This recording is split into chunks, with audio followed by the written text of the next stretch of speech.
तो तुम सारे मानव 8 अरब हो कि इससे ज्यादा हो, अगर सारे यक सांक अपनी कुंडली को जगा लें तो आपका सबके भीतर का रस जग जाएगा और ब्रह्मरंध्र में चला जाएगा और उस समुद्र में जरा भी फर्क नहीं पड़ेगा। क्यों फर्क नहीं पड़ेगा? अब आओ, आज मैं तुम्हें इस रहस्य को खोल दूं, है गहरा।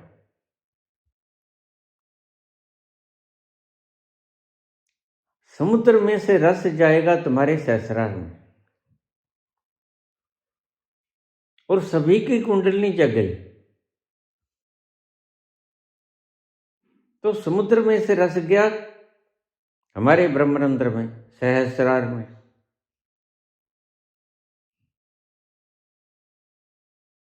तो तुम क्या समझते हो कि समुद्र का रस कम हो जाएगा? नहीं, कम नहीं होगा। क्यों? क्योंकि जहां रस जाएगा वहां भी वही है, वहां भी उसका ही समुद्र है। He is present everywhere.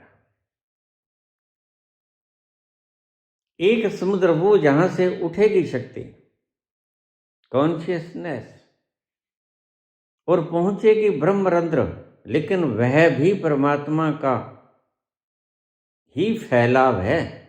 यह सारा समुद्र है, अनंत विश्व ब्रह्मांड, ये सारा समुद्र है। जाएगा कहाँ? समुद्र की चीज समुद्र में ही समा जाएगी। थोड़ा गहरा है, फिर समझ लो।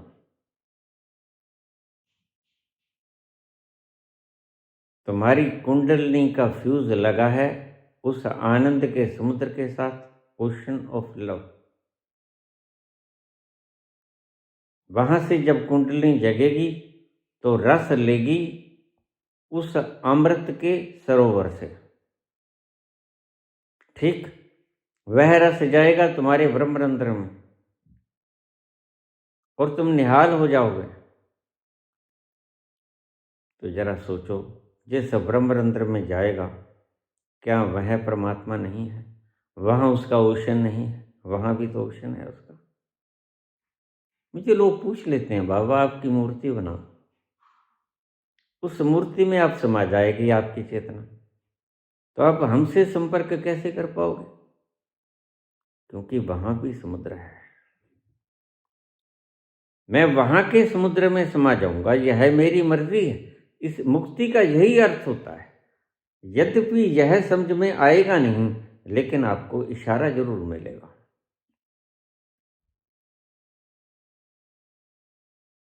इसे बार बार समझना। जब कुंडलिनी जगेगी, उसका फ्यूज है समुद्र के साथ, और वो समुद्र है अमृत का, आनंद का। तो कुंडलिनी जगेगी तो समुद्र में से लेगी आनंद का रस, और वह तुम्हारे मेरुदंड में से सुषुम्ना के द्वारा ऊपर चढ़ती जाएगी और जाएगी सहस्रार में, ब्रह्मरंध्र में। तो ही कहा कि पूर्णस्य पूर्णमादाय पूर्णमेवावशिष्यते। 7 अरब लोग सभी पहुंच जाएं, सभी की कुंडलिनी जग जाए, सभी की कुंडलिनी उस समुद्र में से रस लेने लगे, और वो सारा रस तुम्हारे सहस्रारों में पहुंच जाए। लेकिन सहस्रार उसकी संरचना से बाहर है क्या? सबके सहस्रार उसकी संरचना में ही हैं, because he is always, he is everywhere, omni present, सर्वव्यापक है वो। जहां से आया समुद्र वहां भी वो आनंद, जहां जाएगा वह आनंद सहस्रार तक, वहां भी वह। तो उससे बाहर कहाँ गया? उसमें ही रहा ना वो। थोड़ा जटिल मामला है।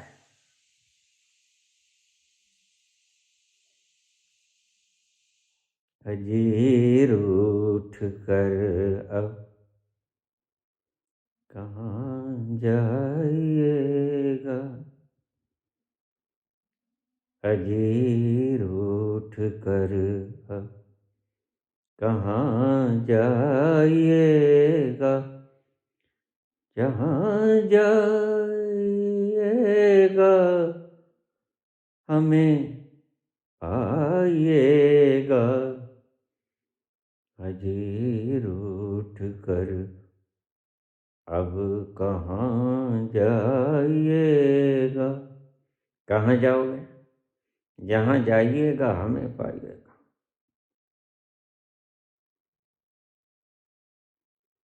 समुद्र रस से लेगी कुंडलनी शक्ति और तुम्हारे सहस्रार में प्रवाहित कर देगी, तुम्हें बड़ा फर्क पड़ जाएगा। तुम्हारी कुंडलनी जब तक सोई हुई थी तो फ्यूज लगा नहीं था तुम्हारे साथ, अब वो फ्यूज लग गया, फ्यूज ने काम करना शुरू कर दिया। और कुंडलनी शक्ति के जगने का अर्थ ही ये है कि कुंडलनी शक्ति का फ्यूज लग गया समुद्र के साथ, और तुम्हारा फ्यूज तो पहले से ही लगा हुआ है। इन चक्रों के द्वारा सहस्रार तक पहुंच ही जाओगे।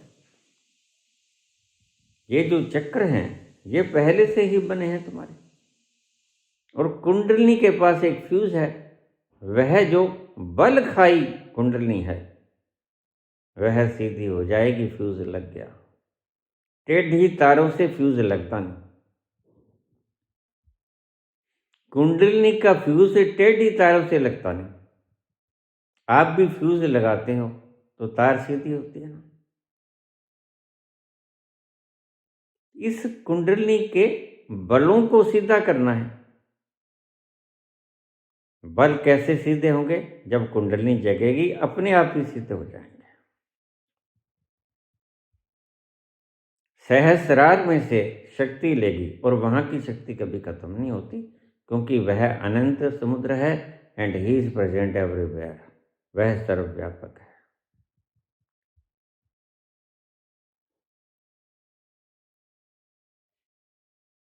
कितना भी पियो, कितना भी पियो, कब से कुंडलनी जगी, कब से मेरा संबंध बना उस समुद्र के साथ, और लगातार मेरा पी रहा हूं और कभी खत्म नहीं होता।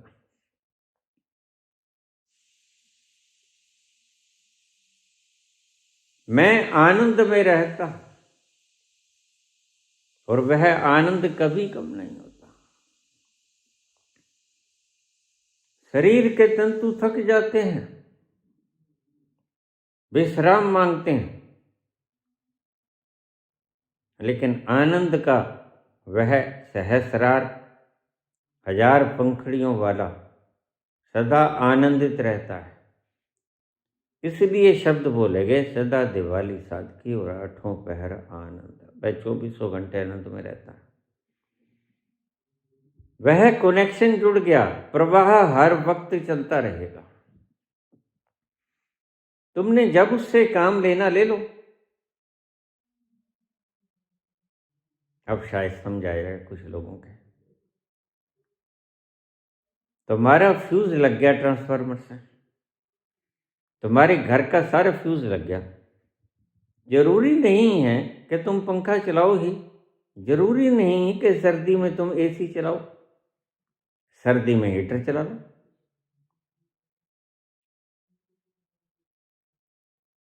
पंखा चाहो पंखा चला लो, पानी ऊपर लेके जाना पंप चला लो, मोटर चला लो। लेकिन तुम्हारा संबंध जुड़ गया। एक बार संबंध जुड़ना चाहिए इस कुंडलिनी शक्ति का। अभी तो यह 3.5 मोड़ों में बटी हुई है। इसको पंजाबी में बलेवें कहते हैं, बलेवें। 3.5 मोड़ों में, बलेवों में है ये। लेकिन जब ये जागेगी तो सीधी हो जाएगी। कनेक्शन सीधा हो गया। सीधी होने का मतलब कनेक्शन लग गया आपका। कॉन्शियसनेस आएगी चेतना के समुद्र से, और चक्रों के द्वारा मूलाधार से जाती हुई मेरुदंड में से होती हुई सारे चक्रों का भेदन करती हुई ब्रह्मरंध्र में पहुंच जाएगी। इसलिए पहली बात आपको बता दूं, जो कुंडलिनी जागरण में लगे हैं, अलग अलग चक्रों पर इन्हें जागृत करने की चेष्टा मत करना। कोई फायदा नहीं, वक्त को गवाओगे। जैसे नाम जप में वक्त को गवाना होता है, ऐसे ही तुम अलग अलग चक्रों में जागृत करोगे तो वह नहीं होगा। बहुत से लोग सीधा सहस्रार में ध्यान लगा लेते हैं, सीधा तीसरा नेत्र में ध्यान लगा देते हैं, कोई फायदा नहीं इसका। मूल रूप से केंद्र से कुंडलिनी जगे,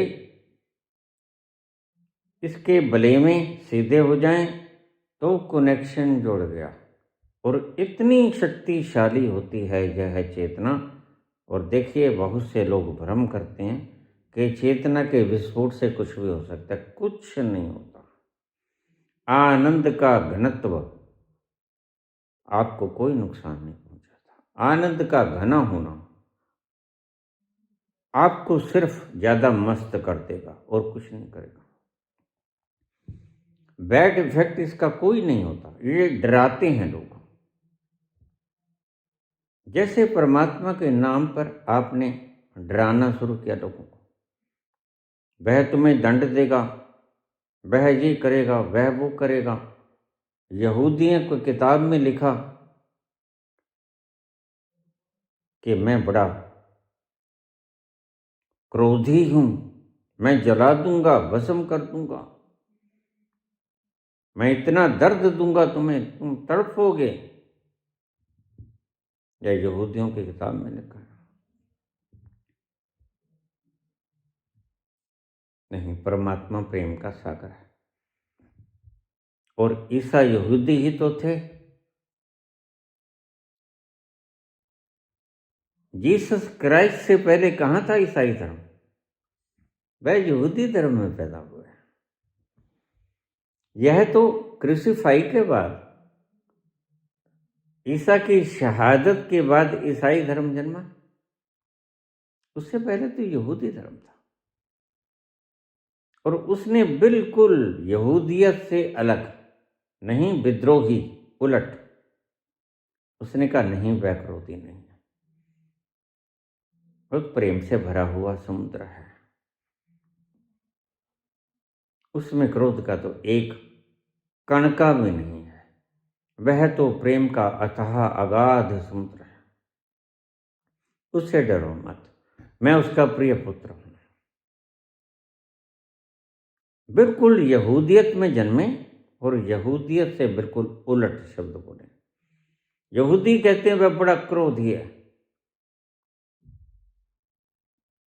ईसा कहते हैं वह बड़ा प्रेम से भरा हुआ है। प्रेम का समुद्र है, ओशन ऑफ लव। तो जैसे कुंडलिनी जगेगी, प्रेम भी बड़ा जगेगा। प्रेम इतना जगेगा और तुम्हारी विराटता भी जगेगी, तुम फैलने लगोगे। यह जो स्टीफन हॉकिंस ने खोज की कि ब्रह्मांड का विस्तार, यह सिद्ध करता है कि वह कभी बिंदु भी था। बहुत सुंदर बात कही उसने। बिल्कुल सनातन से मेल खाती हुई नहीं, सनातन की ही बात।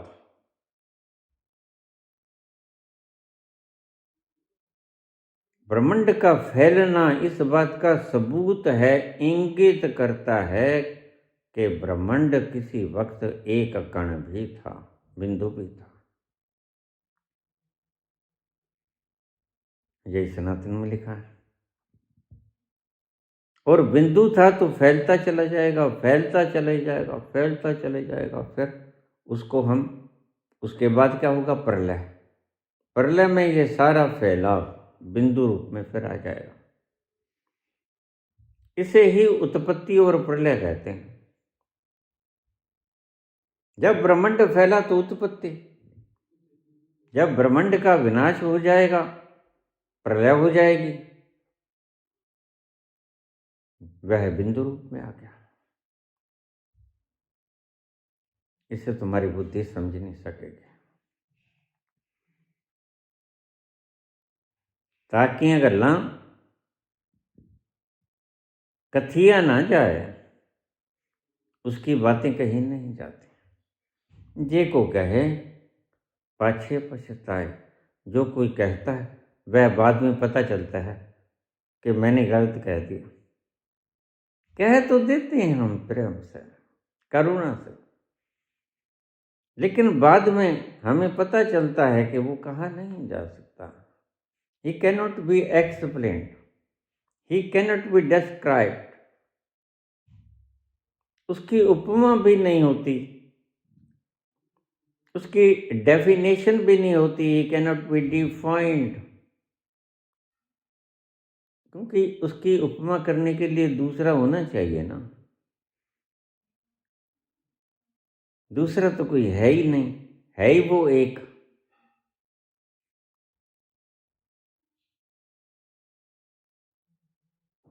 तो गोरख कहते हैं पाताल की गंगा ब्रह्मांड चढ़ाई वा। पाताल में कुंडली और वहां की गंगा, गंगा को सबसे ज्यादा पवित्र माना गया। पाताल की गंगा ब्रह्मांड चढ़ाई वा, सहस्रार में ले जाओ। वह कॉन्शियसनेस तुम्हारे सहस्रार में चली जाएगी और इसे ही संपूर्ण कॉन्शियसनेस कहते हैं। कॉन्शियसनेस का बिल्कुल आखिरी पड़ाव में चला जाना, यानी 100% हो जाना, परम ऊंचाई को छू जाना। इसे ही कॉन्शियसनेस का 100% होना कहते हैं। इसे ही एनलाइटनमेंट कहते हैं। विमल विमल जल पियो। जब यह गंगा, चेतना की गंगा ब्रह्मरंध्र में समा जाएगी तो तुम इस रस को विमल, यानी जो मल से रहित है, जो मैला नहीं है, स्वच्छ है, निर्मल है, विमल है, विमल विमल जल पिया।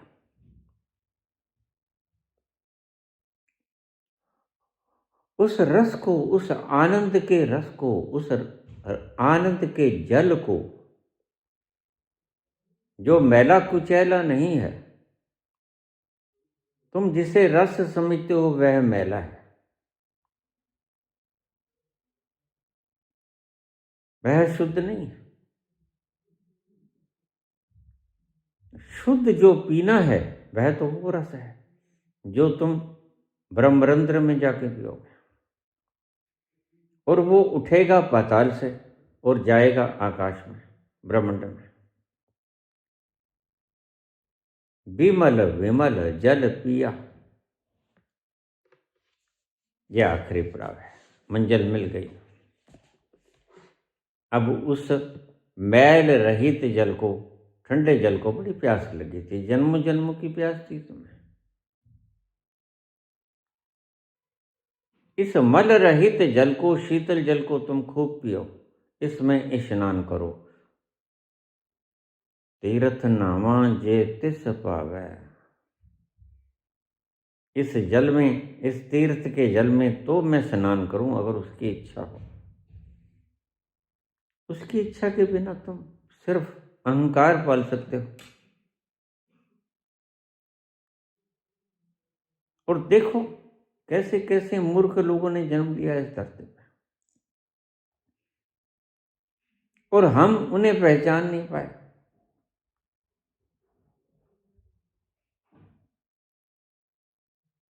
नेपोलियन बोनापार्ट कहता कहता मर गया, impossible word is not found in my dictionary. असंभव शब्द मेरी शब्दकोश में नहीं।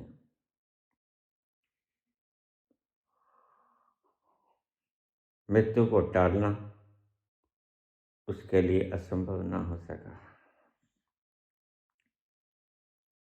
लोग फिर भी नहीं समझे। मृत्यु को टालना उसके लिए असंभव नहीं हो सका। नेपोलियन मर गया। आज बहुत से मूर्ख लोग हैं जो कहते हैं मैं हूं तो मुमकिन है। मैं कहता हूं उनसे पूछो जब तुम मर गए तो फिर क्या होगा? मरोगे तो एकदम। It's a universal truth. जब तुम मर गए तो क्या होगा तुम्हारा और तुम्हारे भक्तों का?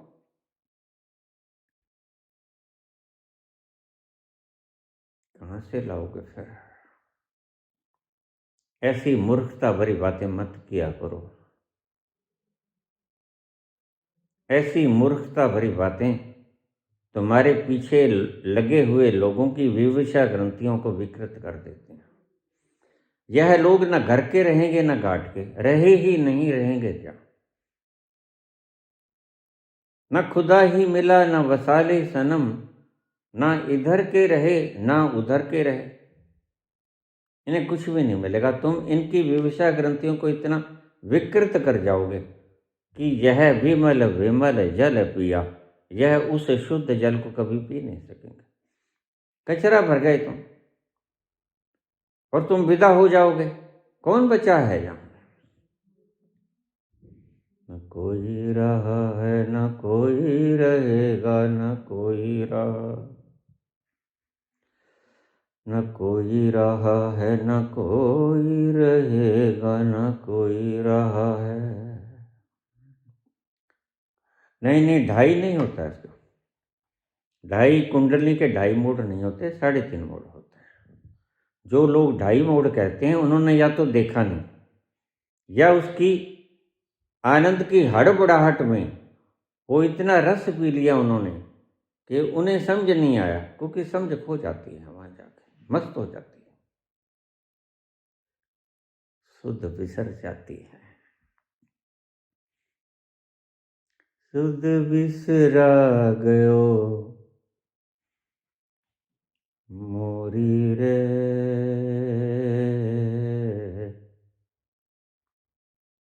शुद्ध बिसरा गयो मोरी,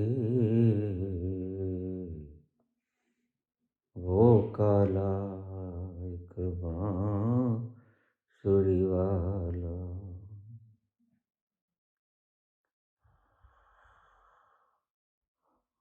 जब वो जगती है तो शुद्ध बिसर जाती है। बिसरेगी ही जब बूंद के ऊपर समुद्र गिर जाएगा। बूंद का हाल क्या होगा? कल्पना कीजिए, बूंद के ऊपर समुद्र गिर जाए, बूंद समानी समुद्र में। यह बात तो चलो, वो तो समुद्र है, बूंद समा गई, लेकिन यहां तो बूंद पर समुद्र गिरता है, पहले पूरा समुद्र गिर जाता है। बूंद को तो पता ही नहीं कहां जाना है, पता ही नहीं। साथी न कोई मंजिल दिया है, न कोई महफिल चला मुझे लेके है दिल, अकेले कहाँ साथी न कोई मंजिल।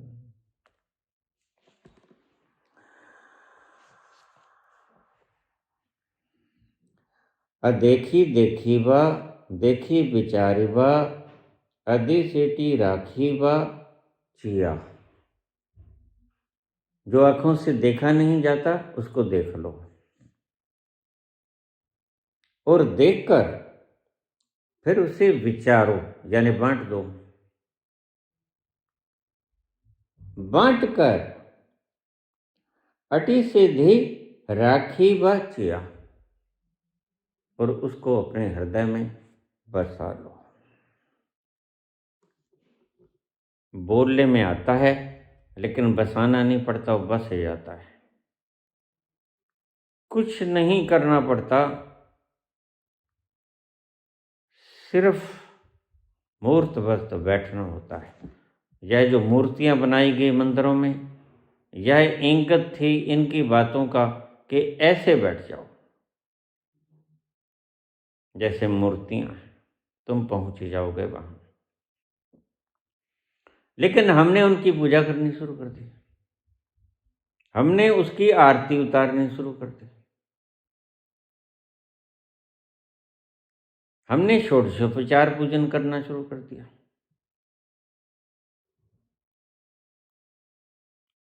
अर्थ का अनर्थ किया शिष्यों ने। गुरु सब ठीक थे, कोई गुरु गलत नहीं, सभी के ऊपर वो बरसा, निर्बाध बरसा और सदा सदा बरसता रहा, और आखिर में वो समुद्र का एक हिस्सा बन गए, खो गए, बूंद समुद्र में उतर गई। लेकिन विकृत किसने किया? विकृत किया उनके फॉलोअर्स ने। आज सभी धर्म विकृत हो गए। उसका कारण क्या ईसा थे, क्या मोहम्मद थे, क्या नानक थे, क्या राम थे, क्या कृष्ण थे, याज्ञवल्क्य थे? कौन था उसका कारण? किसने बिगाड़ा धर्म को? उनके शिष्यों ने। और कारण साफ है,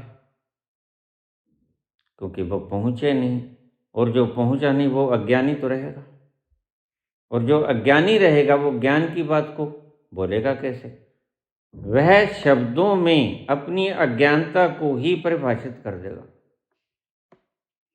शब्द तो ठीक है, लेकिन अर्थ करना, अर्थों में वह आता नहीं। अर्थ करना तो तुम्हारी खोपड़ी से आएगा ना, और खोपड़ी में तुम्हारे भरा पड़ा है तुम्हारा अपना ही कूड़ा। लोग मुझे कह देते, नहीं बाबा ये तो ऐसे होता है, आपने तो ऐसे बोल दिया।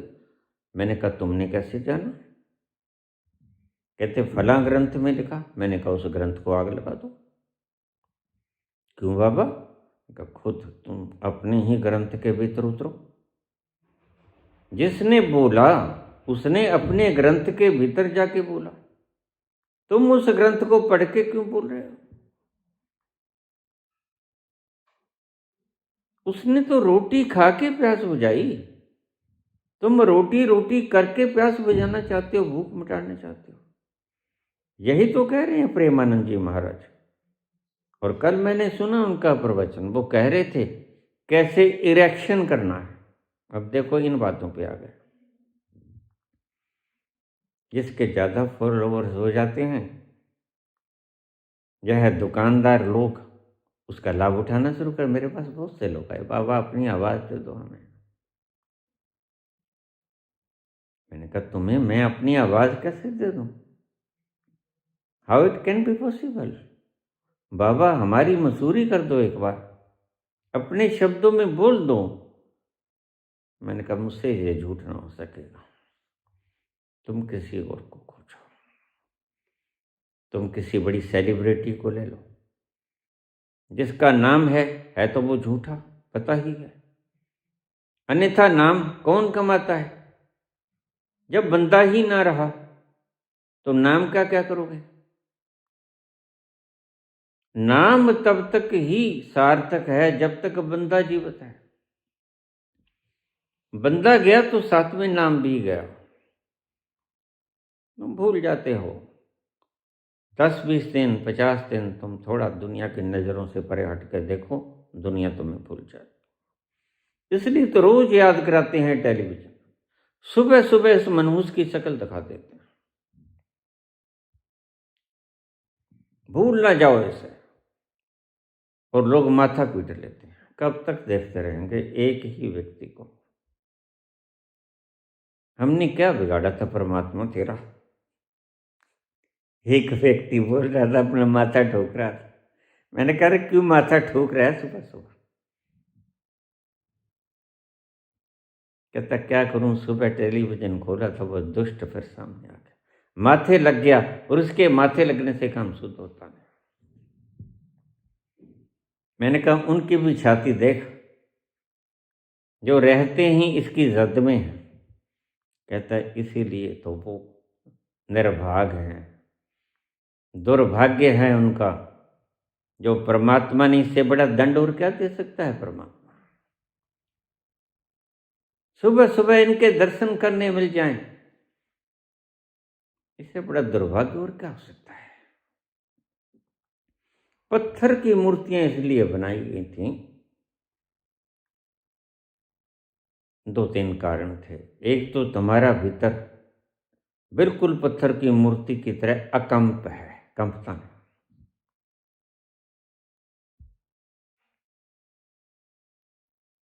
दूसरा, किन्हीं विकट परिस्थितियों में तुम मूर्तिवत बने रहो, वह जब आएगा, अनवर्त बरसेगा, तो तुम मूर्तिवत हो जाओगे, तुम्हें समझ ही नहीं आएगा यह क्या हो रहा है। 8:30 से लेकर 2 बजे तक मूर्तिवत एक ही स्टैचू में मैं खड़ा रहा। जब किसी जमींदार ने आके मुझे पीठ थपथपाया, मुझे कहता 2 बज गए। इतने घंटे एक पोस्चर में खड़ा रहा और पता भी ना चला। इतना हक्का बक्का हो जाता है व्यक्ति उसको देखकर। वैसे तो उसकी सृजना को देखकर ही आदमी को हक्का बक्का हो जाना चाहिए। ये जो बच्चे यज्ञ के संग उछलते हैं ना, छोटे बच्चे आप देखोगे एकदम से डर के उठ जाते हैं। ये क्या होता है? उन्होंने इस संसार को पहली बार देखा। माता के गर्भ में तो संसार को देख नहीं रहे थे, गर्भ ओट बन जाती थी, दीवार बन जाती थी। प्रथम बार इस दुनिया में आए और थोड़ी आंख खुली और देखा इस संसार को, तो बड़ा अजूबा सा लगा। 9 महीने जिस पेट में रहे, गर्भ में रहे, वहां तो ये दृश्य ना थे। तो इन दृश्यों को देखकर वो घबरा जाता है बच्चा, तो एकदम से वो थर्राता है। और ये तुम्हारे दुष्ट कह देते हैं तो डाकनी है, ये तो शाकनी है, ये तो पिशाचनी है, तुम्हें ठग देते हैं। बच्चे का स्वभाव है। ऐसे ही तुम कपोगे जब वो वृहद तुम पे उतरेगा। बच्चे ने भी ये ऐसा चमत्कार कभी नहीं देखा था, तुम चमत्कार मांगते हो। अरे भाई, ये चमत्कार ही तो है जो इतनी दुनिया बना दी।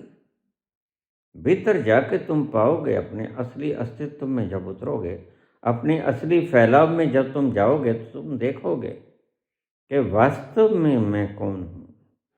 इन रियलिटी हु एम आई। तो तुम्हें पता चलेगा। शुद्धता उस वक्त तुम्हारी नष्ट हो जाएगी, उससे पहले तो सभी शुद्र होते हैं। पैदाइशी तो शुद्र होते हैं सभी। ब्राह्मणत्व तुम्हें प्रभु कृपा से मिलता है, गुरु प्रसाद। और जब वो तुम्हारे ऊपर बरसेगा तो बोलती बंद हो जाएगी, मौन हो जाओगे। कैसे राधे राधे, खो जाएगा सब कुछ। दहों चहों दिशाएं, दसों दिशाएं मौन पर मौन हो जाएंगे। कुछ सूझेगा नहीं तुम्हें। अनवर्त चारों तरफ बरसता हुआ उस प्रेम का आलम, तुम्हें कुछ सूझेगा नहीं। विमल विमल जल पिया। जो नहीं देखा जा सकता चर्म चक्षुओं से, उसे देखो। उसे देख को विचारो, बांटो। बांटने का मन करेगा, उसे बांटो। दूसरों को बताओ, साधो रे गुरु लाधो रे। तो तुम्हारी तमन्ना करेगी कि दूसरों को बताऊं। ये मीडिया की तरह झूठे बातों को फैलाना, यह तो दुष्टता और धृष्टता होती है। यह आदमियत की निशानी नहीं है, पशुता की निशानी।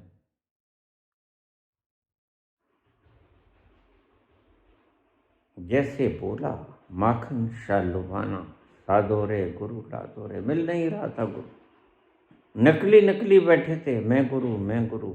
और मैं गुरु कहने वाले बिना किसी पहुंच के, बिना किसी मुशक्कत के, मैं से मुशक्कत क्यों कहता हूं। अब इस शब्द पे, आखिरी लफ्ज पे हम आ जाए तो उसको हृदय में रख लो, उसको बांटो, उसको हृदय में रख लो और पाताल में बसी हुई उस एनर्जी को, उस कॉन्शियसनेस को ब्रह्मरंध्र में ले जाओ और वहां जाकर विमल विमल जल पियो, ठंडा जल पियो, तुम्हारी प्यास बुझ जाएगी। तुम प्यासे हो बड़े जन्मों से।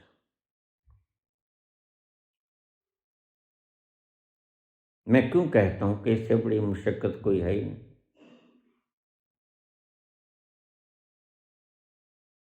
जो घर बार है आपनो चले हमारे साथ, क्योंकि वहां जाकर वस्तुओं की आहुति नहीं देनी होती, वहां जाकर वस्तुओं के मालिक की आहुति देनी होती है।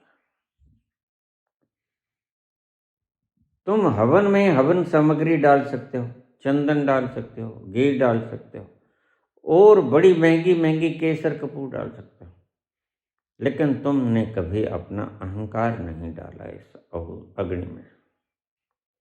इसीलिए ही आज तुम्हारे मुख पर 12:04 ये लटके हुए चेहरे, ये तड़पता हुआ मन।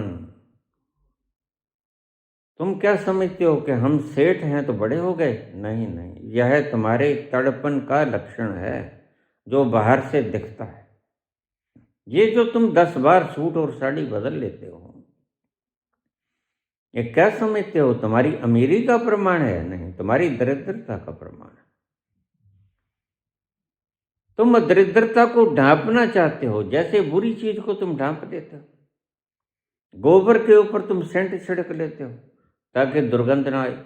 यह दिखावा है और इसी दिखावे का मैं विरोध करता हूं।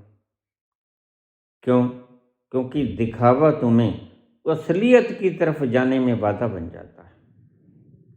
इसलिए मैं कहता हूं दिखावा मत करो।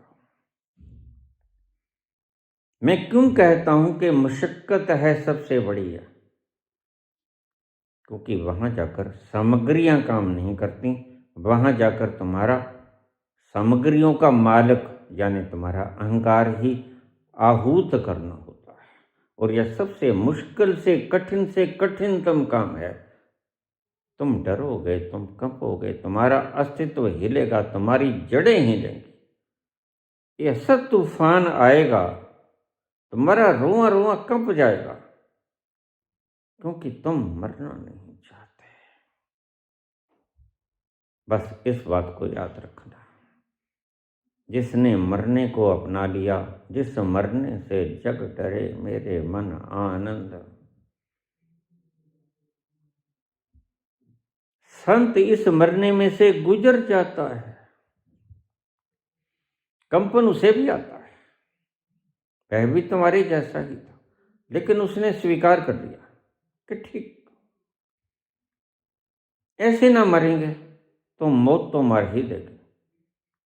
परमात्मा ने मृत्यु बनाकर मानवता पे बड़ा उपकार किया है। अगर वो मृत्यु न बनाता, तुम अमृतत्व को प्राप्त करना चाहते हो, तुम्हारी सबसे बड़ी मूर्खता है। परमात्मा का वरदान स्वीकार करो, यह वरदान है मृत्यु। अगर मृत्यु न होती तो तुम पागल हो गए होते।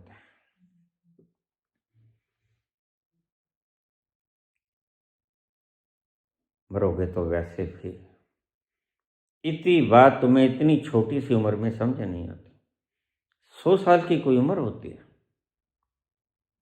100 125 तुम सम्मानित करते हो। ये 120 साल जिया, इसको सम्मानित कर दो। यह भी कोई पुरस्कार लेने के योग्य है? 120 साल का हो गया।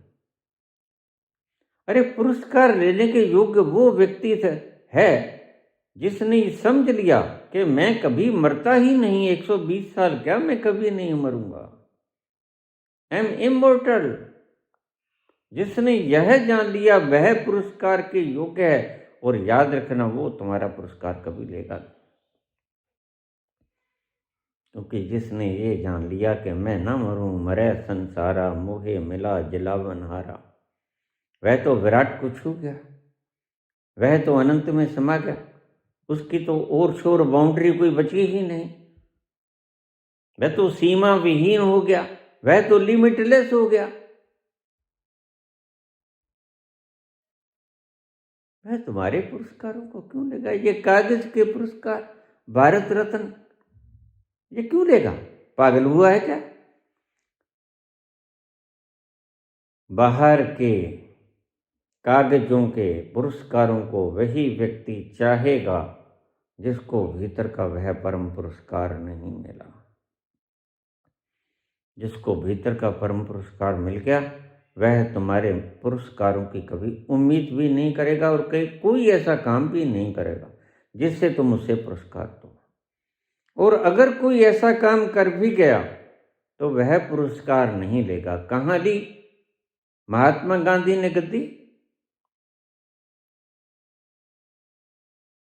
अगर सावरकर होते तो छलांग मार के बैठ जाते। तुम अपने दिल से पूछना कभी, अगर तुम गांधी की जगह होते, बस एक बात खुद से पूछ लेना। गांधी को बाद में गाली निकाल लेना, कहीं बीता नहीं जाता, वो तो बीत गया। अब गांधी नए रूप में आया है, अब कृष्ण भी नए रूप में आया है। तो कभी गांधी को जब गाली निकालने का मन हो ना, ये संघियों का मन होता है गांधी को गाली निकालने का, क्योंकि इनके दिमाग भर दिए गए हैं, फिर इन्हें उल्टी तो करनी ही होती है। गांधी को गाली निकालना यह कोई आपकी क्वालिफिकेशन नहीं है, यह एक वॉमिटिंग है। जो ज्यादा गांधी को गाली निकालते हैं उन्होंने ज्यादा पी ली है, तो वो वॉमिटिंग करेंगे। बस इट्स जस्ट ए वॉमिटिंग। तो कभी गांधी को गाली निकालने से पहले जरा सोचना, जरा सोचना। धीरे से बोलता हूं, अगर तुम्हें गद्दी ऑफर हो जाए कि प्राइम मिनिस्टर ऑफ इंडिया बन जाओ और कोई बाधा ना हो, कोई रोकने वाला ना हो, सब चरण चुंबक हो, सब तुम्हें प्रेम से उठाकर गद्दी के ऊपर आसीन कर दें, उस क्षण में तुम क्या करोगे? अपनी आत्मा से पूछना, किसी को बताना। उस क्षण में अपनी ही आत्मा से न्याय कर लेना कि क्या तुम छलांग मार के बैठ जाओगे, स्वीकार करोगे या कि नहीं करोगे। लेकिन गांधी ने तो यही किया। फिर अब गाली निकालो, अब गाली निकालो। पहले ईमानदारी से स्वयं से पूछो। अगर तुम्हें कोई ऑफर करे, उसे तो कोई ऑफर की जरूरत ही नहीं थी, वह तो अपना पेंट कोट रखा हुआ था। वह बैरिस्टर था भाई, लंदन से, और उसकी शानदार बैरिस्टरशिप चल पड़ी थी। दक्षिण अफ्रीका में उसके बड़े क्लाइंट थे, उसने बहुत से केस जीते, थोड़े थोड़े से हारा।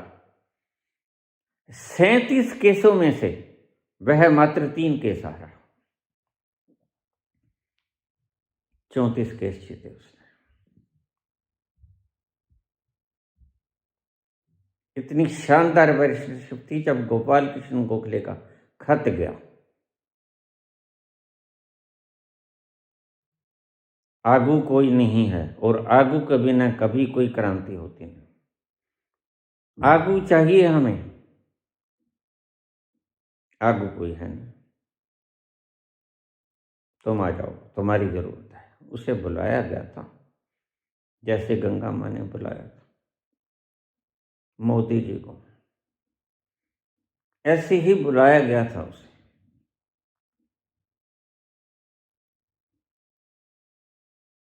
तो बड़े से बड़ा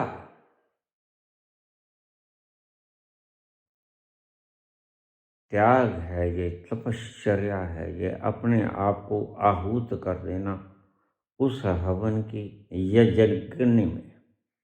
यही कहा है कृष्ण ने, यज्ञों में मैं जप यज्ञ हूं। तुम जप करो लेकिन तुम बचे रह जाते हो।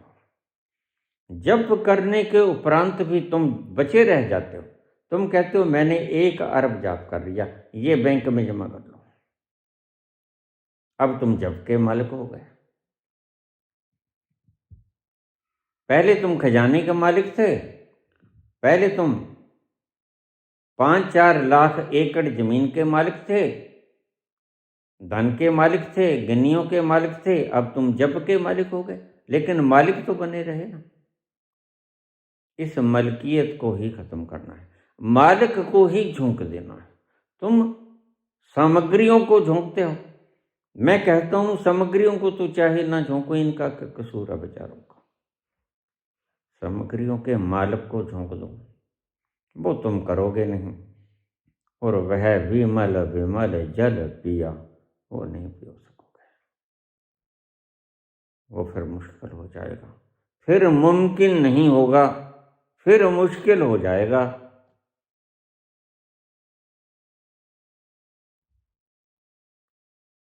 हुई शाम का ख्याल आ गया,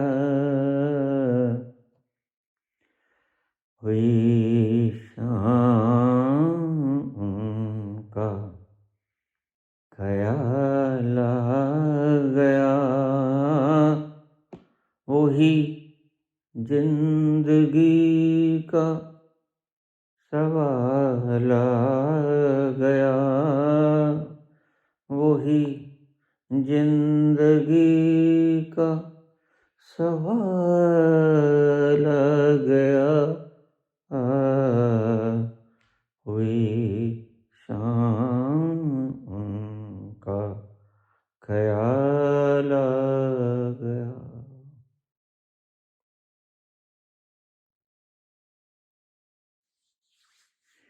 धन्यवाद।